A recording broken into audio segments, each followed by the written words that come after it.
200 ஊபி கொத்தடிமை intellectuals. We are proud Kuttus. Intellectual சொல்லுவனா நாங்கெல்லாம் இன்டெலெக்சுவல் தான். 200 ரூபாய் ஊபி தான். நம்ம தங்க கிளிகள் வெறித்தனமா ஷேர் பண்றதா இது. எனக்கு பிடிச்சனால நான் டிஎம்கே ஜென்சி மீட்டை ஃபுல்லா உட்காந்து பாக்குறேன். உங்களுக்கு பிடிக்கலனா நீங்க அதை பாத்துருக்க வேண்டாம். எனக்கு பிடிக்கல, நானா அதை பத்தி நான் பேசுவேன், ஷேர் பண்ணுவேன், கமெண்ட் பண்ணுவேன்னா குறைஞ்சது அந்த மீட்ல யார் என்ன பேசியிருக்காங்கன்னா அது தெரிஞ்சுக்கணும் இல்லையா? இந்த மருதமல்லி இந்த 3 செகண்டா வீடியோ வெட்டி அவங்களே ஏத்துக்கிட்டாங்க, ஸ்டேஜ் போட்டு அவங்களே ஒத்துக்கிட்டாங்கன்னு ஷேர் பண்ணி ஃபயர் விட்டுட்டு இருக்கீங்க. ஊப்பினா உடன்பரப்புன்னு உங்க எத்தனை பேருக்கு தெரியும் தெரியல. ஊப்பியோட வரலாறு என்னன்னு தெரிஞ்சா அது ஒரு கலாயே இல்லைன்னு உங்களுக்கு தெரிஞ்சிருக்கும். ஆனா நம்ம தான் வரலாறு விரும்ப மாட்டோமே. ஸ்டேஜ் போட்டு இவங்க அல்றாங்கயா அப்படின்னு ஸ்டேட்டஸை பறக்க விட்டுறீங்க. அந்த ஸ்டேஜ்னால வந்த ஒரு சின்ன மாற்றம் தான் நானு. இந்த மாதிரி இன்னும் எவ்வளவு சின்ன மாற்றங்கள் வந்திருக்கும். முதல்ல உங்களை நாங்க அண்டர் எஸ்டிமேட் பண்ணோம், இப்போ நீங்க பண்றீங்க. கொத்தடிமை, வி ஆர் ப்ரௌட் கொத்தூஸ்ன்னு அந்த அண்ணன் சொல்றதை மட்டும் காமிச்சாங்க. அதுக்கு முன்னாடி அவர் சொன்னதெல்லாம்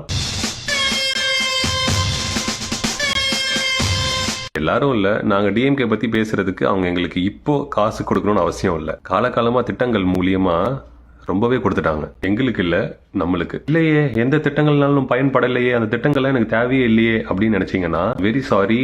அந்த பிரிவிலேஜ் சொசைட்டிக்காக நாங்க ஆட்சி நடத்தவே இல்லை. சாமானிய மக்களின் ஆட்சியாக தான் நாங்க எப்பவும் இருந்திருக்கோம், இருப்போம்.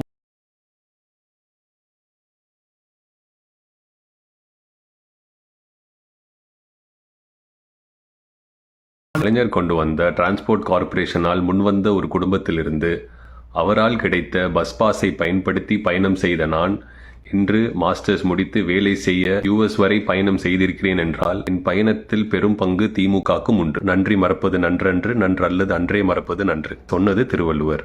ஒருத்தருக்கு ரொம்ப நாளா காவி பூச முயற்சி பண்றாங்க இல்லையா, அவர்தான். இப்படி அவர்களால் பயன்பெற்ற நாங்கள் அவர்களால் பயன்பெற்றோம் என்று சொல்லி ஆதரவு கொடுப்பதின் பெயர் கொத்தடிமை என்றால் மீண்டும் மீண்டும் சொல்வோம், நாங்கள் கொத்தடிமைகள் தான். இது கொத்தடிமை கூட்டம் தான்.